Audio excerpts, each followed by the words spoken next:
Seeds of resistance are sprouting through the women protesters in Afghanistan, chanting slogans against the Taliban and its neighbor Pakistan. Women are vehemently demanding their basic rights and female representation in the government formation after the Taliban took control of Afghanistan. A group of female protesters in Kabul's Dashti-e-Barchi neighborhood took to the streets, holding placards and sloganeering against the Taliban regime. The protest comes after the Taliban announced an all-male interim government for Afghanistan, thus eliminating women's representation and political participation in the newly formed government.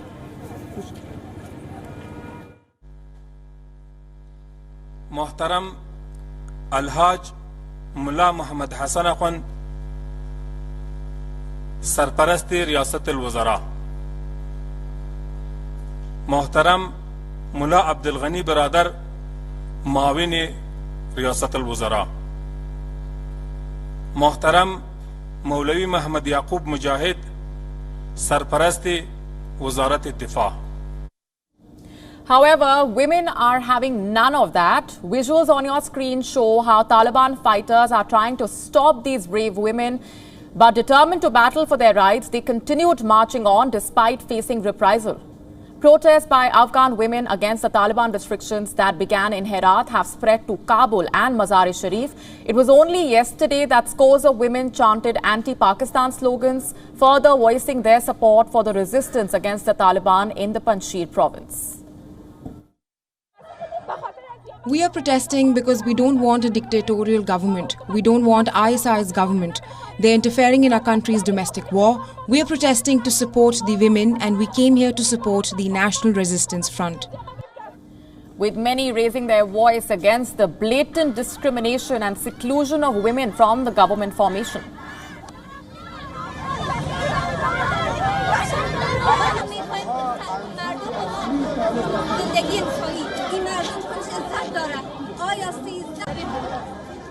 Why are our women not included in the political issues when they say that they are having talks and they're voting for the formation of the new government? There is no woman anywhere in the voting campaign. Why they don't want to have a woman as a representative of all women in their voting and talks or to participate? With women's freedoms sharply curtailed in Taliban 2.0, a massive question mark hangs over the fate of Afghan women and their rights.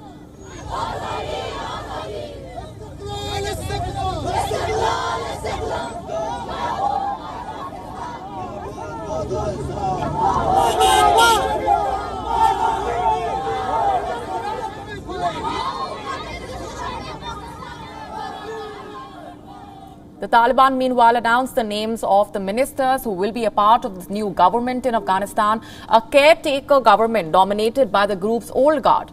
The future of Afghanistan is now in the hands of these men on your screen. From 17 UN-sanctioned ministers to the return of controversial leaders, the new cabinet is dominated by the biggest names from the Taliban leadership. Let's tell you the latest details. For the Prime Minister's position, a lot of names that were doing the rounds over the last few days, but the Taliban have named Mullah Hassan Akhund as the new Prime Minister. Hassan Akhund is said to be very close to the Emir, Sheikh Hibatullah Akhundzada. Hassan is one of the founding members of the Taliban and the head of the Rehbari Shura, or the Leadership Council, for over 20 years. He also worked as a foreign minister under the Taliban rule during the 90s. Akhund has also been sanctioned by the United Nations. Anas Malik joining us on the broadcast, getting us the latest from Kabul. Anas, 17 UN-sanctioned men have been given key positions in this new government in Afghanistan. We have global reactions pouring in already. How are the Afghans reacting to this new government? Well, you rightly mentioned 17 men from this 33-member cabinet are those who are sanctioned by the UN. One of them, another is ambiguous with regards to that, because the name is something that does fit into the description, but it does not corroborate with that on the UN list. The people here in Afghanistan, we are seeing a mixed reaction. There is a general sense of relief that at least there is some sort of a functional government in place. But at the same time, people fear the wrath of the Taliban. People fear the fact that they would be pushed back into centuries old times. People fear that the gains that have been made, the progression that have been made, that would be reversed. People also fear the fact with regards to their future, the prospects of their future. They fear that are now very dark with regards to an Islamist regime being here in Kabul. This is what the general feeling here and in Kabul has been since the past 24 hours, since we saw the announcement of the cabinet members of the government by the Afghan Taliban spokesperson Zabiullah Mujahid, who is now the Deputy Information Minister as well. Additionally, if I talk to you through, we're seeing a range of protests today as well. There were protests yesterday that were mainly anti-Pakistan and anti-Taliban. After that, we saw a statement coming in from Zabiullah Mujahid and Sohail Shaheen, where they had said that protests would be allowed after permission, and the current modus operandi is something that is not acceptable. After that, today we saw a protest, just one. There were calls for multiple, but just one of them actually happened, and that took place in Dasht-e-Barchi. That's a Hazara populous area in the south of Kabul, and that was a women-led protest where women came out in numbers protesting and demanding that women should be included in this Taliban cabinet. Molly? Absolutely. Anas, we have been getting our viewers the visuals of these women who have been taking to the streets. They want inclusivity and they want to be a part of the government formation as well. Meanwhile, the resistance forces have appealed to not recognize the Taliban as the new government in Afghanistan. What about the whereabouts of the leaders of the national resistance forces?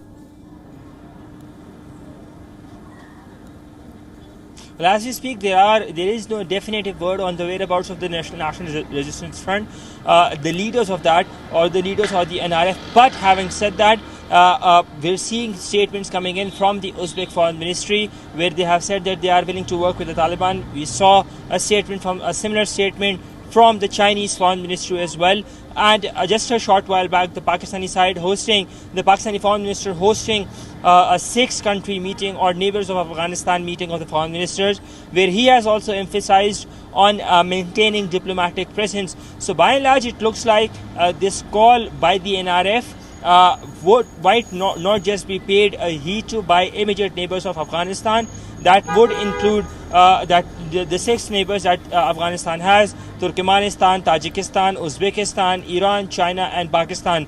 As I said, Pakistan, Uzbekistan and China, they have taken positions with regards to the new government that has been formed. On the other hand, with regards to the protests, if I just walk you through, today we saw quite of a brutality when it came to journalists. At least 6 journalists have been detained by Taliban because they were just doing their own duty, their own job, covering this protest that started in Dasht-e-Barchi and near Kartichar. It's again another city center. That is where they detained 6 journalists, one of them being a producer for an international organization, a European international organization. 5 of them belonging to a local organization here in Kabul. They were beaten, they were tortured badly for about 3 hours and then allowed to let go off. We've been seeing that journalists have been barred from covering these protests that have been taking place since yesterday. And in fact, journalists, those who have been covering, they have been threatened by the Taliban as well. Molly? Right, Anas, leaving it there for the moment. Thanks very much. WION now available in your country. Download the app now. Get all the news on the move.